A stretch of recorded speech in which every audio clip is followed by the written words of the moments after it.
do I hire employees?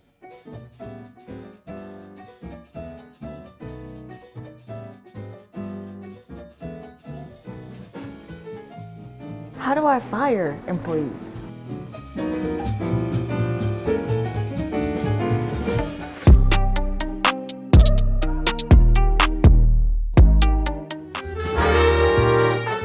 It's very important to understand that there are two different types of workers, either an employee or an independent contractor. An independent contractor would be treated as a 1099 worker. An employee would be considered a W-2 worker.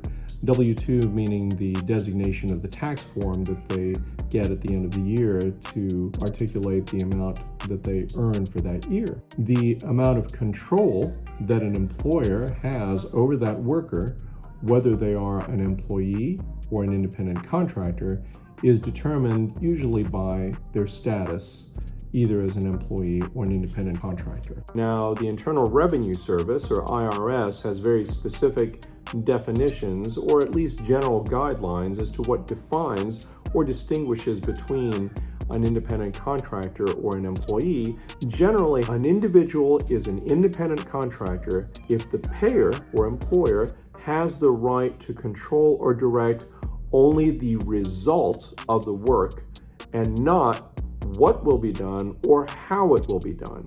The earnings of the person working as an independent contractor are also subject to self-employment tax. In contrast, an employee is typically somebody who is under the direct control of an employer. This is somebody who offers them a wage but then withholds taxes, withholds for a retirement plan. And from the IRS's point of view, they are considered a W-2 employee. One of the tests that the IRS uses to determine whether somebody is an employee or an independent contractor is determining the degree of control that an employer has. For example, did the employer provide you with a uniform?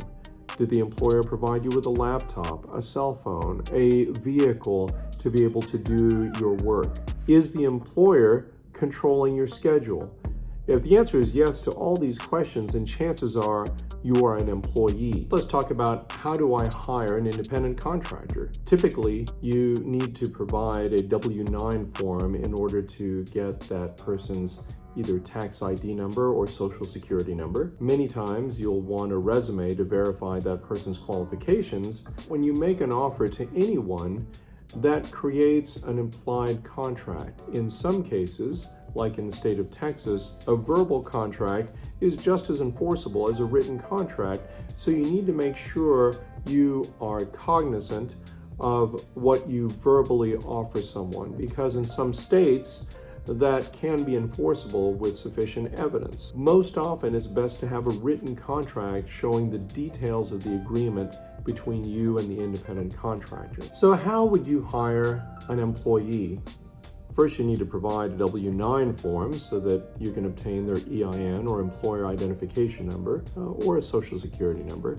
Second, you need to set up your records, usually through your HR department or individually, for withholding taxes. This includes federal income tax withholding, as well as federal wage and tax statements.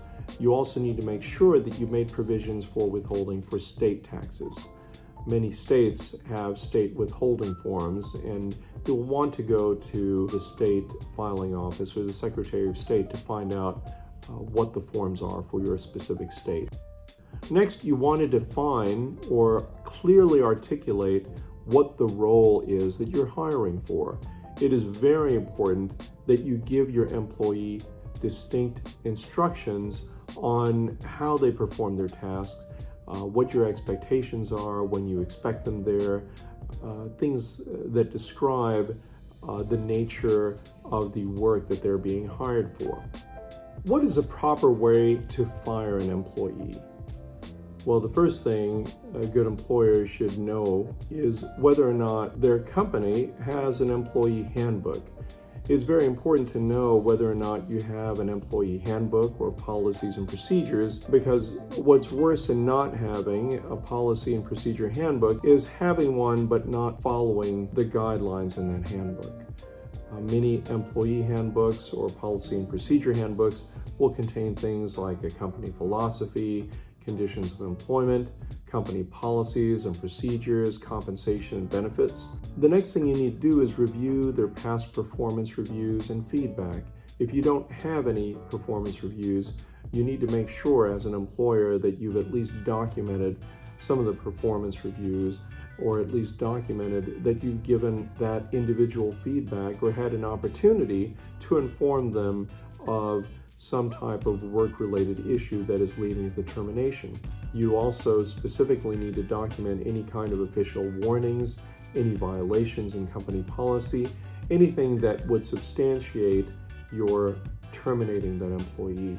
You need to make sure you at least have one other person in the room, because the employee may become emotional or even violent. It is important to document that there has been some type of face-to-face conversation with that employee.